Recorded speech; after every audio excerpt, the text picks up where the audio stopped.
Hey there, fellow air gaugers. Here's another little quick video. Talk a little bit about the Boxcar now that it's down on the ground. And the earlier video, I was down under there before we set her down. Not much space under there now, and you can see why we had to get the those plates out of there. Because see how that center sill just sits right down on the concrete and does all the way across. So it spreads the weight of the locomotive in the car onto the concrete so that the car itself isn't trying to support it and twisting and flexing the body. And then there is the center plate after we got it out.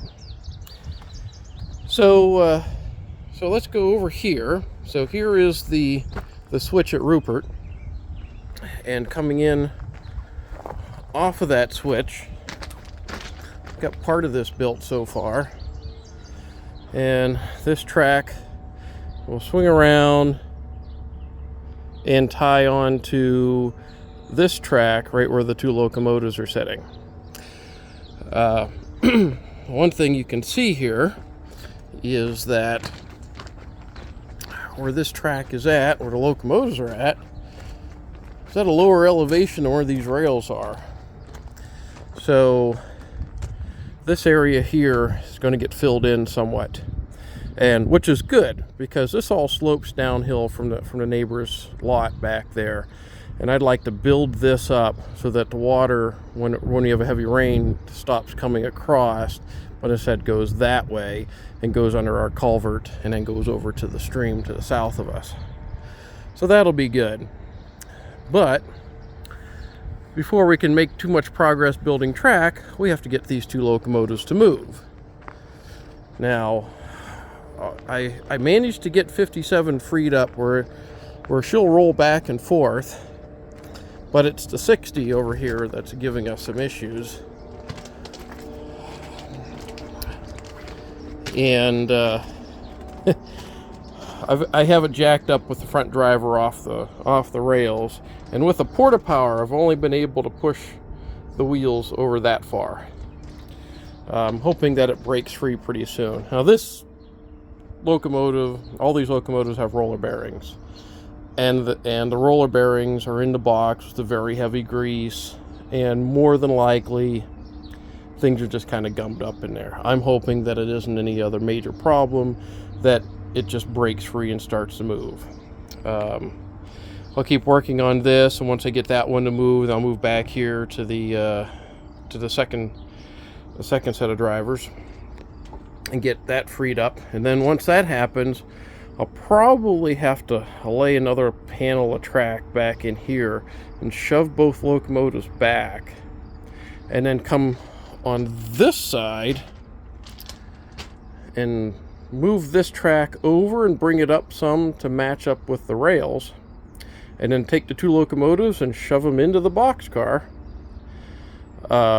get them out of the way, and then come out here and realign this track again, and about where 60 sits is where we'll put in the stub switch to tie on to the lead, which I showed you earlier. I'd like to get all this done before winter. We'll see. We'll see how much we get done.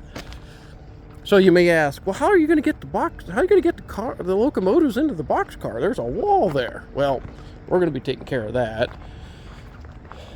That end is going to get cut out, and this roll-up door is going to be put in its place.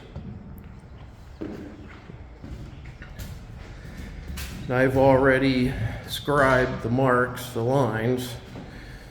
So right there, going up to about a point right up in there, and then back down the other side here. So we'll cut this end panel out, put that roll-up door in its place. And then, yeah, we pretty much have the boxcar ready to go here. The rails are in place. That was the other reason I had to get under the car, was to bolt all these rails down. So everything is securely tied down to the floor. What I have in these boxes here is a little gantry crane, a little half-ton gantry crane made by Kundal Industries. And there's an 8-foot section of runway, and then the longer box is the bridge. I've got to cut down a little bit shorter to work, but basically it's just a hand-operated gantry crane that'll go somewhere towards the middle of the car, and it's extendable. I can extend it either direction, but the purpose for that is at the end of the year, or anytime we have to take the dome lid off the locomotive. It makes it easy to do that. If I have to pull the turbo generator off, or if there's anything I need to do to lift off the locomotive, I can do that there. Or if we've got to work on one of our cars, I can shove, say, the passenger car. I want to pull the truck out from under the passenger car, do some work. Pull it in here, jack it up, pull the truck out, use that gantry crane for picking the truck up, doing whatever we have to do. So, not only will this be for the locomotive, but if we have to do any car work, needs a crane, we can do it inside this car. A half-ton capacity should handle just about everything we need to do, light-duty work. And then, of course, I can extend it if I wanted to later on. Kundal Industries, they make these about 10 miles away from here. It's a local company. So that's basically what we have going on here today. So yeah, next step is getting the two porters to move backwards on another piece of panel track. Then when this is done here, right in front of the boxcar, and that's built up, this will be the new steam up area. So, everything that we do down below will be coming up here. The water tanks, the, cleaning ashes, all that will all happen right here. This will no longer be a driveway. This will all just be a steam up area.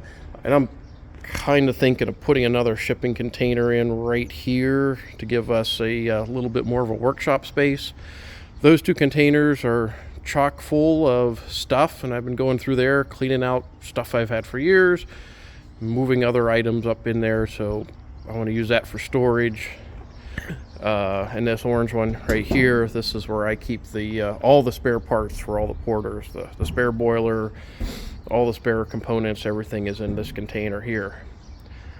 So you can see that once we get this done, we'll have engine house right here, all the spare parts, maybe have another container here for a little workshop space, have additional central stores over there.